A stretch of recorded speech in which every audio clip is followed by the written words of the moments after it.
salita ng ating Panginoong Hesus. Mateo 7:1-12. Huwag kayong magsihatol upang huwag kayong hatulan, sapagkat sa hatol na inyong ihahatol ay hahatulan kayo, at sa panukat na inyong isusukat ay susukatin kayo.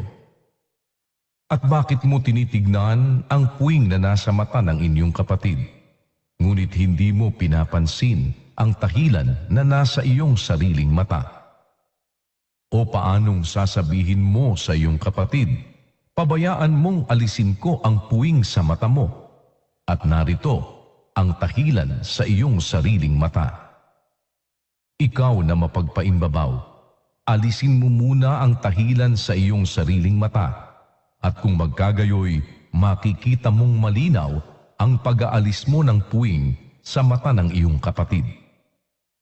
Huwag ninyong ibigay sa mga aso ang anumang banal, ni ihagis man ang inyong mga perlas sa harap ng mga baboy. Baka yurakan ng kanilang mga paa, at mangagbalik at kayo'y lapain.